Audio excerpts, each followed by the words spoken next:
चुनाव लोकतंत्र की निशानी है, चाहे लोकसभा का हो, विधानसभा का हो या छात्र संघ का।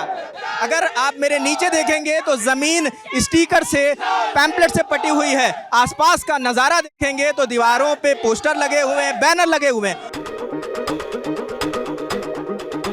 वो अलग बात है, लिंगडो कमिटीज की इजाजत नहीं देती। हाई कोर्ट भी लगातार फटकार लगा रहा है कि दीवारों पर जो लोग बैनर या स्टिकर चिपका रहे हैं उनका नॉमिनेशन क्यों नहीं निरस्त कर देते। मगर इन सब से परे चुनाव हो रहा है, सब अपने रंग में रमे हुए हैं। हम इनसे बात करेंगे और जानेंगे किन मुद्दों पे हो रहा है दिल्ली यूनिवर्सिटी का छात्र संघ चुनाव।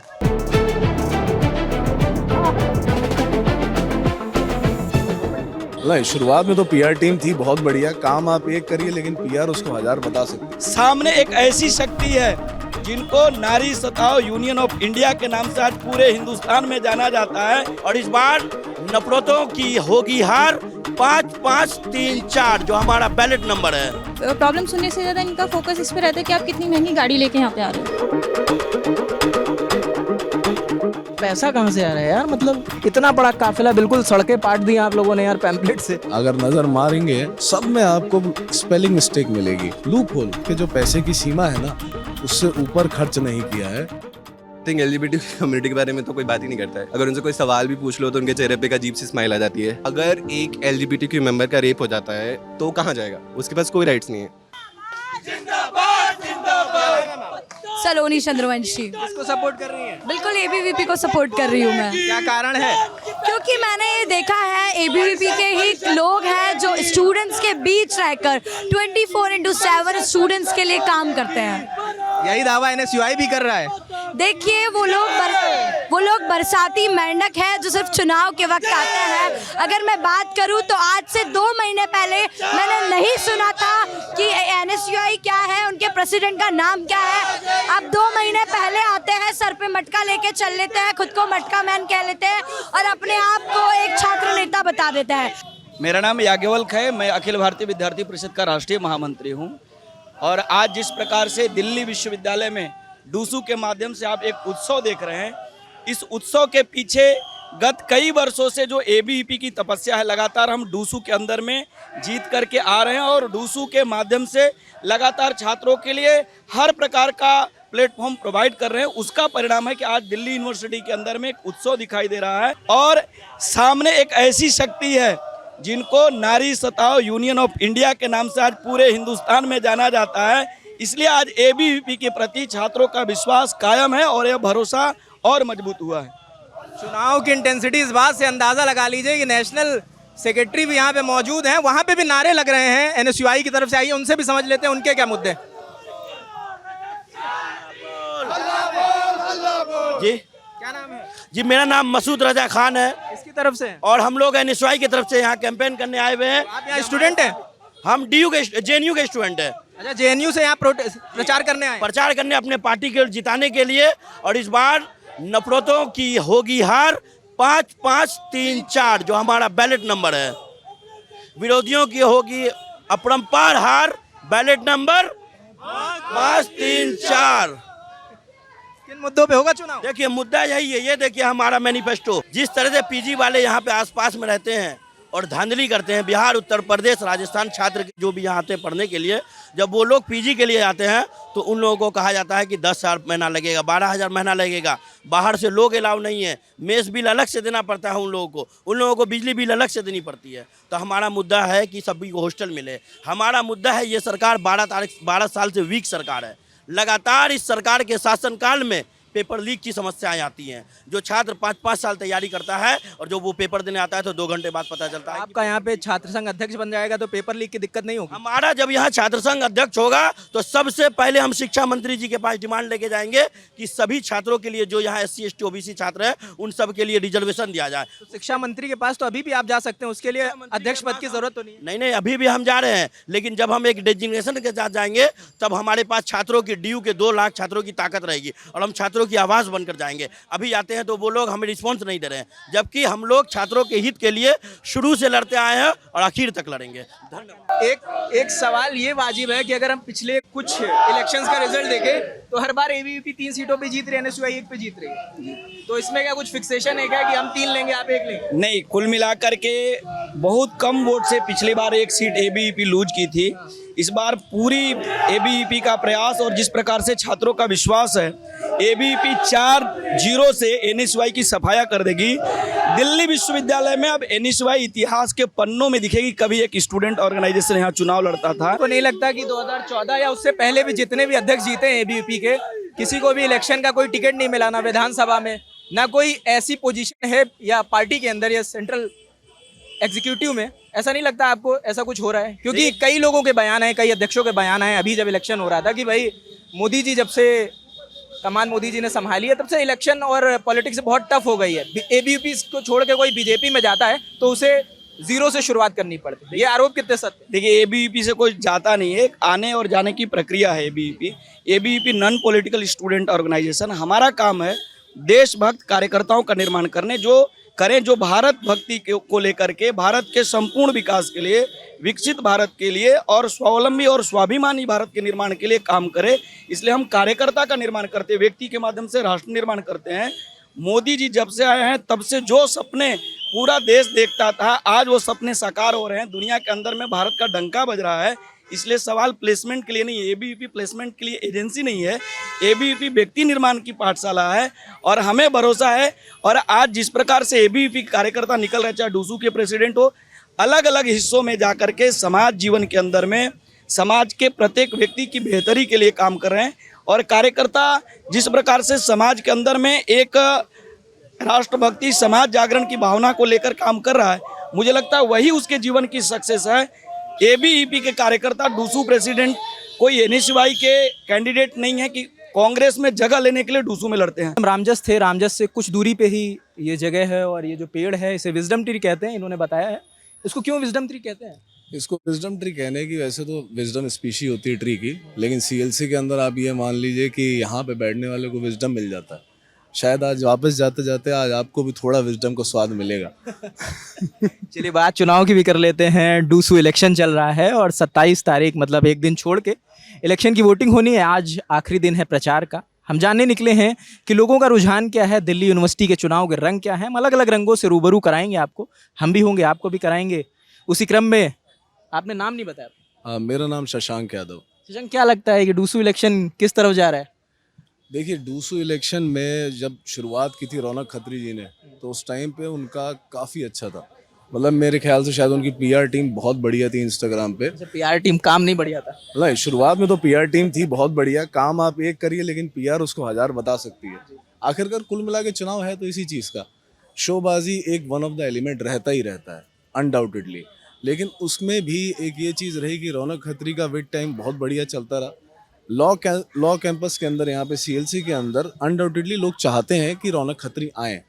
हालांकि एबीवीपी की राजनीति कैसी रहेगी इस बारे में कुछ भी यहाँ से कह देना मेरे ख्याल से बहुत जल्दी होगा, क्योंकि एबीवीपी पी की पोस्ट जल्दी छोड़ती नहीं है। आपका क्या नाम है? गुलफ्शन। क्या लगता है कि डूसू इलेक्शन का रुख इस बार कुछ बदलेगा या वही 3:1 का रेशियो रखेगा या कुछ फेरबदल होगा? बदलना चाहिए, नहीं बदलेगा तो भी बदलना चाहिए। इस बार काफ़ी टाइम हो गया एबीवीपी को सीट पे बैठे हुए। जो इनके अध्यक्ष थे उन्होंने कुछ ऐसा काम नहीं किया जिससे आप लोग लाभान्वित हुए? बिल्कुल मैंने नहीं देखा। 3 साल से मैं कैंपस में हूँ अभी, और उससे पिछले 10 साल से मैं वैसे स्टडीज़ में हूँ, तो मैंने नहीं देखा उसमें। आप इसी कैंपस क्या है, कौन सा? फाइनल ईयर में। तो मतलब कितने चुनाव आपने देखे हैं डूसू के? फर्स्ट मैंने 2013 में मेरा ग्रेजुएशन एंटर किया था मैंने, तब से लेके अभी तक मैं कंटिन्यूस चुनाव देख रही हूँ और ऑलमोस्ट एबीवीपी प्रेसिडेंट पे रहती है। बट हर साल का तो वही, कोई नया चेंज आता नहीं है यहाँ पे। चुनावों के रंग में बदलाव हुआ है क्योंकि देखते हैं बड़ी बड़ी काफिले निकलते हैं और बिल्कुल सड़कें पाट दी जाती हैं पैम्पलेट से। वो अलग बात है कि लिंगडो कमेटी इनकी इजाज़त नहीं देती। हाईकोर्ट भी फटकार लगा रहा है कि भाई जो डूसू का इलेक्शन कमिश्नर है वो इस पर एक्शन क्यों नहीं ले रहा, नॉमिनेशन रद्द क्यों नहीं कर रहा। मगर फिर भी चुनाव अपने रंग में चल रहे हैं। चुनाव का यही रंग है। आप देखो, लोगों से 1-to-1 कैंपेनिंग करने से, उनकी प्रॉब्लम सुनने से ज़्यादा इनका फोकस इस पर रहता है कि आप कितनी महंगी गाड़ी लेके यहाँ पे आ रहे हो, कितनी लंबी गाड़ी आपकी आ रही है, कितने पर्चे आपके नाम के उड़ रहे हैं, कितने लोगों को आपका नाम याद है। सिर्फ नाम याद है, काम याद नहीं है, क्योंकि वो करते नहीं है। सिंपल है। क्या नाम है भाई आपका? मेरा नाम मोहम्मद नाविद है, मैं CLC 3rd ईयर स्टूडेंट हूँ। क्या लगता है कि चुनाव का रंग क्या है? चुनाव का रंग थोड़ा तो बदलाव है। मैं ये नहीं कहूँगा कि 3:1 का रेशियो आएगा, बट 2:2 का रेशियो इस बार शायद आ सकता है, मुझे ऐसा लगता है। किन पोजीशंस पे लग रहा है आपको कि फेरबदल हो सकता है? देखिए, ABVP प्रेसिडेंट पद तो अपना कभी नहीं छोड़ेगी। वो तो मेरे को लगता है कि प्रेसिडेंट तो नहीं आएंगे। ऐसा क्यों? इन्होंने भी यही कहा और भाई ने भी यही कहा कि वो मैं आपसे एक बात कहना चाहूँगा कि इलेक्शन में होने को तो 4 पद हैं, president, vice president, secretary, joint secretary, but मुझे कहीं ना कहीं लगता है कि चुनाव सिर्फ एक ही पोस्ट का है और वो है प्रेसिडेंट। बाकी पोस्ट भी हैं, बट मेन जो चुनाव घूमता है वो प्रेसिडेंट के पोस्ट के इर्द गिर्द ही घूमता है। तो मुझे लगता है कि ABVP शायद प्रेसिडेंट नहीं छोड़ेगी इस बार भी, और प्रेसिडेंट जीत के ही रहेगी। नहीं छोड़ेगी, इसका मैं मतलब मर्म नहीं समझ पा रहा। नहीं छोड़ेगी वो तो आप लोग वोट करेंगे ना, वो डिसाइड करेगा कि वो पोजीशन छोड़ेंगे कि नहीं छोड़ेंगे, कि वो डिसाइड करेंगे? साम दाम दंड भेद सब लगेगा, जो भी हो सकता है। साम दाम दंड भेद पूरी चीज़ें अनडाउटेडली आप मान के चलो कि कोई भी पैंतरा कुछ भी लगाया जाएगा। और हम लोगों ने पहले भी देखा है ना, इसी उससे बता रहे हैं कि जनरली स्पीकिंग ABVP की पोस्ट जल्दी नहीं छोड़ती। ऐसा नहीं है कि हो नहीं सकता, हो सकता है। अगर जनमत पूरी तरह से मुड़ जाएगा तो यही तो एक खूबी है लोकतंत्र की, कि अगर जनमत पूरी तरह से मुड़ जाएगा तो फिर इनके साम दाम दंड भेद सब विफल। लेकिन अगर नहीं मुड़ा या थोड़ा बहुत हुआ, जो आप सेंटर में और भी देखते हैं पॉलिटिक्स जो होती है, उस हिसाब की पॉलिटिक्स वहाँ भी हो सकती है। लेकिन आप हाल फिलहाल में अभी आप CLC में बैठे हैं, आपने CLC चुनाव की बात नहीं करी अभी तक। मैं इंतजार अभी मैं आ रहा हूँ। हाँ, ठीक है, मैं इंतजार में हूँ। केंद्र की बात हो जाए फिर राज्य पे आएंगे। बिल्कुल। चलिए, आपने जिक्र कर दिया तो CLC के चुनाव की बात कर लेते हैं। आप CLC में कौन कौन कैंडिडेट है, किस तरह से चुनाव हो रहा है? CLC के अंदर इस समय चुनाव अपने चरम पे चल रहा है।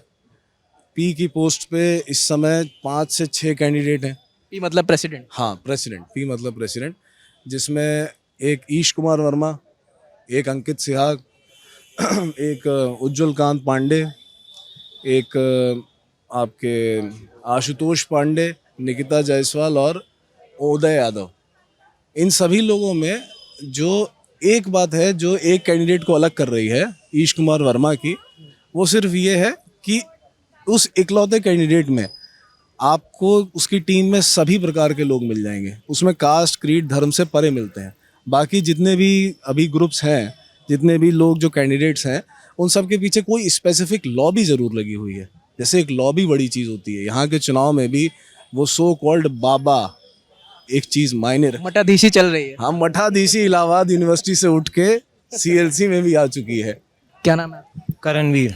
करण, ये पूछूंगा कि जैसे डूसू का इलेक्शन हम देख रहे हैं, बड़े बड़े काफिले निकल रहे हैं, महंगी महंगी गाड़ियाँ हैं, तो जो ये कॉलेजेस के इलेक्शन है, इनमें कुछ फ़र्क है? ये भी उसी धुन में चल रहे हैं? देखिए, ऑब्वियसली इंटेंसिटी तो डूसू इलेक्शन जैसी यहाँ पे नहीं होती है।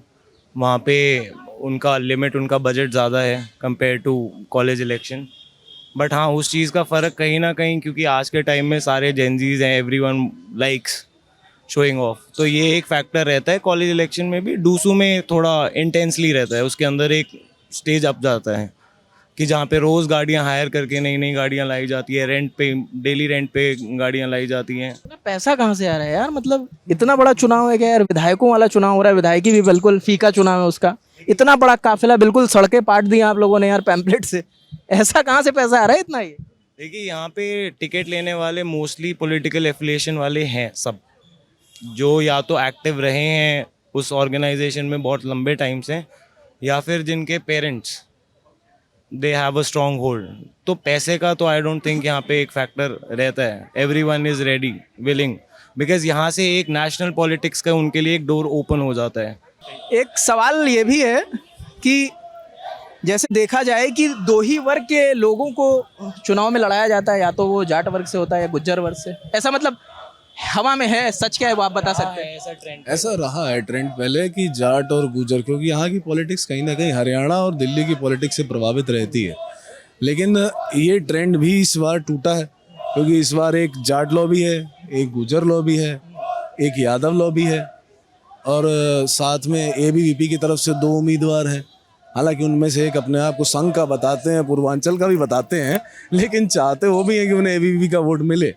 तो इसीलिए मैंने आपको जो जिक्र किया था वो उसका था। एक बार अगर मैं भी आने से पहले कुछ कुछ चीज़ें पढ़ रहा था तो एक 2009 का मैंने इलेक्शन देखा कि मनोज चौधरी आपके अध्यक्ष बने थे, इंडिपेंडेंट कैंडिडेट था, और एबीवीपी और एनएसयूआई का पर्चा इसलिए नॉमिनेशन कैंसिल हो गया लास्ट टाइम पे क्योंकि उन्होंने तय सीमा से ज़्यादा खर्च किया था, मगर खर्च तो तय सीमा से अभी भी ज़्यादा हो रहा है।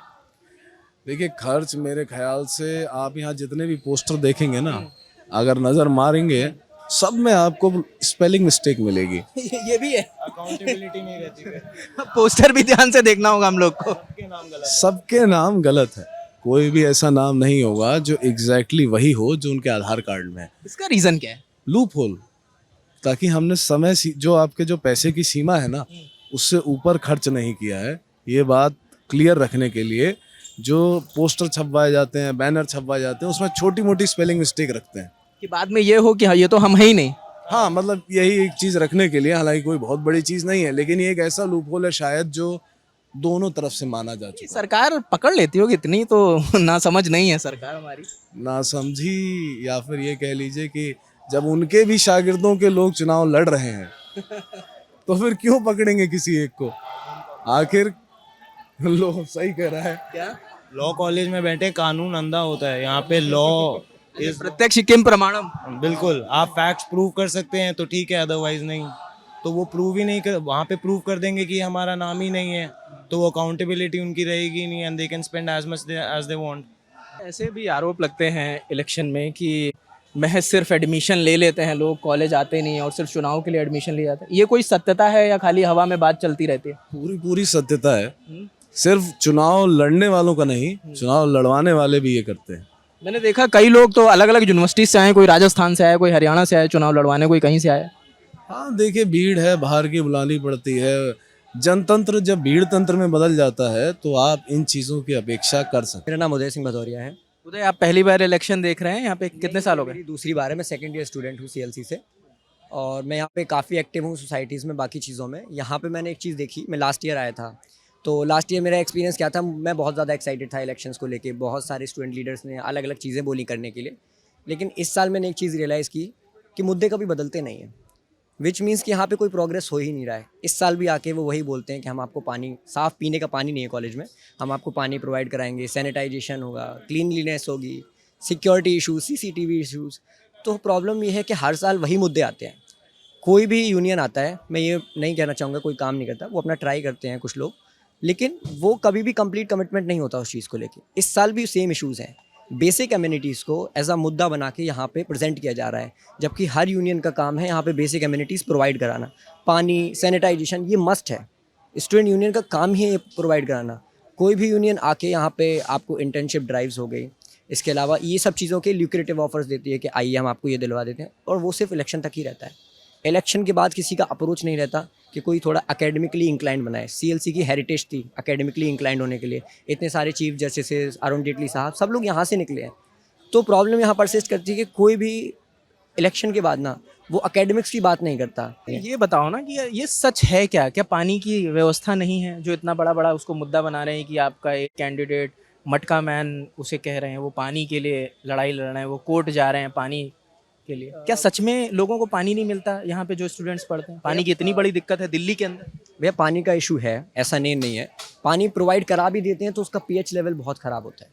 लाइक ये इतना ज़्यादा खारा पानी या गलत pH लेवल्स के पानी जो हेल्थ इश्यूज़ हो सकते हैं, तो ऐसे पानी को पीने का क्या फ़ायदा जो पानी किसी भी नॉर्मल इंसान को बीमार कर दे। तो पानी तो समुद्र में भी है लेकिन वो पिया नहीं जा सकता। तो प्रॉब्लम यही है यहाँ पे पीने के पानी का सॉल्यूशन सिर्फ कुछ दिनों के लिए ही होता है। और फिल्टर्स तो लगवा सकते हैं, वाटर कूलर लगवा सकते हैं, फिल्टर्ड वाटर मिले आप लोगों को। वाटर कूलर सारे प्रेजेंट हैं यहाँ पे, कुछ नहीं थे तो अभी स्टेप इंस्टॉल करा दिए गए हैं, लेकिन अभी भी वही प्रॉब्लम परसिस्ट हो रही है। वाटर कूलर्स के होने के बाद भी पानी का pH लेवल ख़राब है, पीने लायक नहीं हो पानी। आप उसे मुंह में रखिएगा तो आपको लगेगा कि ये पानी ना आपकी हेल्थ ख़राब कर देगा, सिर्फ मुंह में रखने से। टेस्ट की बात कर रहा हूँ मैं। क्लोरीन लेवल इतना ज़्यादा हाई है कि वो क्लोरीन लेवल शायद आपको पूल्स में भी नहीं मिलेगा, जिसमें आप पूल में वगैरह में नहाने जाओ तो ये यहाँ पे सबसे ज़्यादा बड़ी प्रॉब्लम। स्टेशन थोड़ा सा वीक नहीं, थोड़ा लेज़ी भी है, क्योंकि जैसे आप ये सारे पोस्टर्स देख रहे हो, आपको अभी शशांक भैया ने आके बताया था कि वहाँ पे एक लेटर चेंज कर देते हैं। सबको पता है क्या मैनिपुलेशन हो रहा है इलेक्शन स्कीम के साथ में, फिर भी आप बैठे हुए हो, आप वेट करते हो इलेक्शन के 2 दिन पहले एक नोटिस निकालने का कि सब लोग ये पोस्टर्स हटा लें। ये काम आप स्टार्टिंग से भी कर सकते हो, लेकिन इतना डिले क्यों होता है इन चीज़ों को इफेक्टिव करने में? तो ये मेरा सबसे बड़ा कंटेम्प्ट है इस चीज़ में, क्योंकि एडमिनिस्ट्रेशन है, सब लोग अवेयर हैं चीज़ों को लेके, लेकिन इम्प्लीमेंटेशन में ना कहीं कमी रह जाती है। और ऐसा भी नहीं है कि एक बार 2 बार हो, ये हर साल का यही सेम प्रोसीजर है और वही रिपीट होता रहेगा। और मुझे कहना नहीं चाहिए ऐसा, लेकिन शायद अगली साल जब मैं फाइनल ईयर में होऊंगा तब मैं देखूंगा तो ये मुझे फिर से देखने मिलेगा। तो ये मुद्दे वही हैं, बस चेहरे हर बार हर साल बदल जाते हैं। हमारे साथ एक ऐसे साथी भी हैं जो इस चुनावी यज्ञ में पहली आहुति डालेंगे, मतलब पहले साल के स्टूडेंट हैं, तो इनसे पूछते हैं कि इनका क्या रुझान है चुनाव को लेकर। अभी तो बहुत एक्साइटमेंट फील हो रहा है देख के, बट जैसे भैया ने कहा कि सेम इश्यूज़ हमेशा से चले आ रहे हैं, ये सेम इश्यूज़ चलते रहते हैं। कैंडिडेट्स आते हैं कि हम ये चीज़ चेंज करेंगे, हम ये चीज़ चेंज करेंगे, बट मेरे हिसाब से अगर ऐसा होना होता तो ऑलरेडी हो चुका होता। बहुत टाइम से यहाँ पे इलेक्शन चल रहे हैं, बट वो नहीं कर पाए, तो फिर अभी आगे वाले भी क्या ही चेंजेस ले आएंगे, कुछ ऐसे मेजर चेंजेस। क्या नाम है आपका? मेरा नाम यश चौरसिया है। यश, ये बताइए कि जैसे होता है कि जब फर्स्ट ईयर के स्टूडेंट्स आते हैं उन्हें लुभाते बड़े हैं ये सीनियर्स कि भाई चाय फ्री कर दी, पिज़्ज़ा बांटे जा रहे हैं चुनाव में, मतलब ऐसा कुछ हो रहा है कि लोग आ रहे हैं, आपको कुछ ल्यूक्रेटिव ऑफर्स मिल रहे हैं? हाँ, यहाँ पे फ्रीबीज तो बहुत ऑफर करे जाते हैं। जो चीज़ें यहाँ पे कैंपस में अवेलेबल हैं वो सब आपको मिल जाएंगी। हम कैंपस से नहीं है ना, हमारे दर्शक भी कैंपस से नहीं है, तो कुछ तो बता दीजिए। यहाँ पर क्या मैगी मिलती है, जैसे पेटीज़ मिलती है, पिज़्ज़ा मिलते हैं, कोल्ड कॉफ़ी मिलती है, चाय मिलती है, सारी चीज़ें आपको ऑफ़र करी जाएंगी। आपको यहाँ तक कि एकेडमिक से रिलेटेड भी कुछ लोग वो बना के दे देंगे कि सिलेबस मैं आपको प्रिंट करा के दे रहा हूँ, तो वैसे वो सब चीज़ें भी प्रोवाइड कर दी जाएंगी। हर चीज़ ट्राई करी जाएगी, बट मैं फर्स्ट ईयर में हूँ अभी, तो मुझे नहीं मालूम कि इलेक्शन के बाद वो सब चीज़ें अवेलेबल रहेंगी या नहीं रहेंगी, या कैंडिडेट उसके बाद अवेलेबल रहेंगे या नहीं रहेंगे, बट अभी तक तो यही है कि शायद रहेंगे वो 27। कितने दिनों से मिल रहा है? मैं जब से आया हूँ फर्स्ट डे से, तब से। कितना टाइम हो गया? मैं 13 अगस्त से आना शुरू हुआ, तब से फर्स्ट डे से है। क्या नाम है भाई आपका? आकाश। आकाश, किस ईयर में आप? 3rd ईयर में। 3rd ईयर में, इसी कैंपस में? हाँ जी, इसी कैंपस। क्या लगता है आप इस चुनाव को कैसे देखते हैं? इस चुनाव को मैं LGBT कम्युनिटी को रिप्रेजेंट करता हूँ, तो आई सी फ्रॉम दैट एंगल। चाहे आप NSY को ले लीजिए, ABVP को ले लीजिए, आई थिंक नॉन एग्जिस्टेंट हैं। आई थिंक NSY के कैंपेन में बस एक जगह वर्ड LGBTQ मेंशन्ड है, बाकी चाहे उनके बड़े नेता हो, चाहे कोई भी नेता हो, चाहे ABP वालों में तो खैर मेंशन ही नहीं है कि LGBTQ वर्ड, NSY वालों में एक जगह LGBTQ मेंशन्ड है। तो आई थिंक अगर उनके नेता आते भी हैं, they talk about women, they talk about बच्चों की safety, better working condition, but I think LGBT community के बारे में तो कोई बात ही नहीं करता है। अगर उनसे कोई सवाल भी पूछ लो तो उनके चेहरे पे एक अजीब सी स्माइल आ जाती है कि हाँ ये क्या पूछ लिया, ये क्या हो गया। तो I think as a member of community I think we are non existence. Government हमें देखती नहीं है, कॉलेज में कोई ऐसी सोसाइटी नहीं है जहाँ पे हम लोग सेफ फील कर सके, जहाँ पे मेरे जैसे और भी बच्चे जो हैं वो महसूस कर सके कि it is okay to be gay, bisexual और whatever sexual identification you identify as. College के नाम पे कुछ भी नॉन एग्जिस्टेंट नहीं है। चाहे कोई भी कॉलेज में कैंपेन हो, कितने भी पोस्ट पे लोग लड़ रहे हैं, किसी के भी मैनिफेस्टो में मैंने नहीं देखा कि they would talk about LGBTQ rights, और दे वुड एटलीस्ट कुछ नहीं करेंगे तो at least they would make a society कि जहाँ पे students they could talk about rights. हम लोग को पास कोर्ट के पास जाना पड़ा to take a rights, but वहाँ भी कुछ मिला नहीं। अल्टीमेटली जो भी बच्चा कुछ मिला है कि हाँ ठीक है बैंक एक साथ अकाउंट खोल सकते हैं, उससे क्या होगा आज के ज़माने में। We don't have marriage rights, we don't have adoption rights, like legally just हम लोग एग्जिस्ट करते हैं एज अ पर्सन, बट हम लोग पास राइट्स कुछ नहीं है। अगर आप बताने में कंफर्टेबल हो तो बस इतना मैं जानना चाहूँगा कि क्या दिक्कतें आप महसूस कर रहे हैं being a student in the university? Student in the university I feel like lost, कि ऐसा कोई सेफ स्पेस नहीं है जहाँ पे हम लोग बात कर सके। जैसे वुमेन के लिए there are many societies, theatre के लिए बहुत सारी सोसाइटीज़ हैं, कल्चर के लिए सोसाइटीज़ हैं, यहाँ पे कोई भी सोसाइटी नहीं है वेयर वी कैन लीगली जाके अपना हम सेफ फील कर सके, अपनी मांगे रख सके, डिस्कस कर सके। एक फोरम नहीं है हम लोग के लिए कोई भी अवेलेबल। ठीक है वुमेन राइट्स के लिए सब बात कर रहे हैं, लेकिन हमारे भी राइट्स तो एग्जिस्ट करते हैं ना।